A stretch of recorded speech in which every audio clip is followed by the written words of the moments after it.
Brilliance Audio.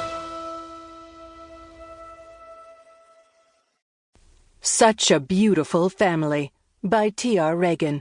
Performed by Siri Scott.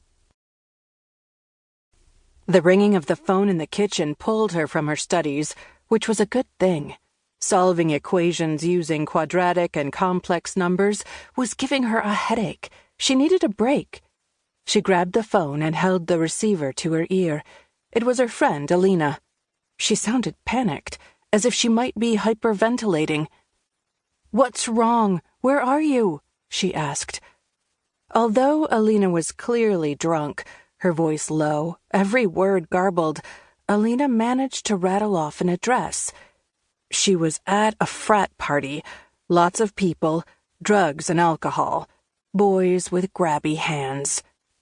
She opened a drawer, found a pencil, and scribbled the address on a scrap of paper, while Alina told her in a string of slurred and broken sentences that the party had gotten out of control and she was scared.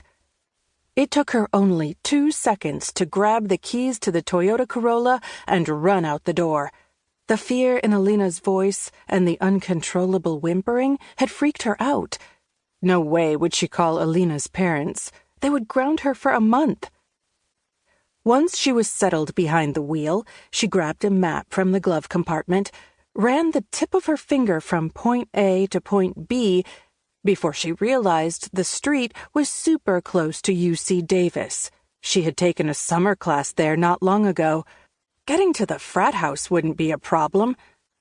She arrived at 226 Russell Boulevard 20 minutes after Alina had called. The front yard was jam-packed with people. Loud music blasted from inside.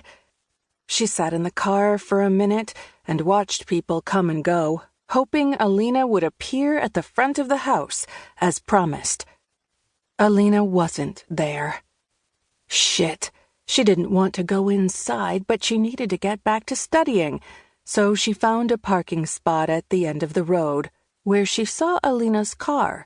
Her friend was still there. She climbed out and walked toward the house. The minute she stepped inside, someone offered her a Jell-O shot from a tray of tiny paper cups. She swept by without taking one and weaved her way through the crowd.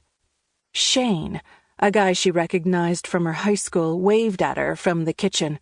He was mixing a cocktail. "Want a drink?" he asked. "No, I'm just picking up a friend and then heading off. Her name is Alina. You might know her." He shrugged. "Stay for a while."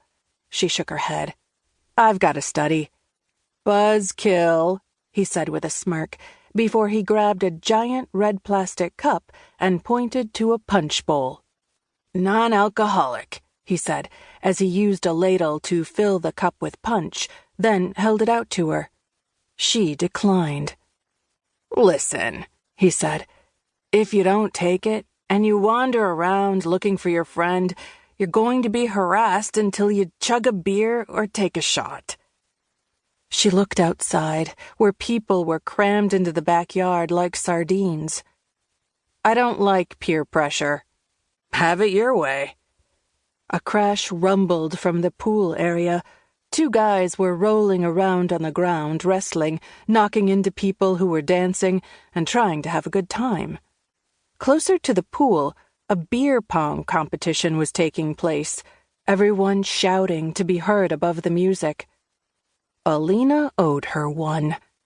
She reached for the cup Shane was still holding and took a sip.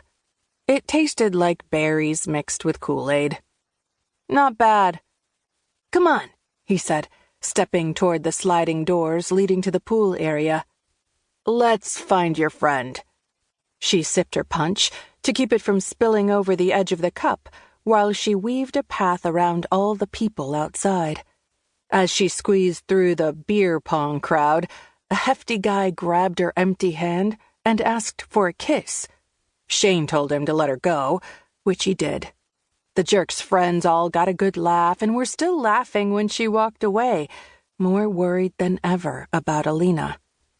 "I don't know why you're in such a hurry," Shane said, as he followed her back into the house and through the kitchen.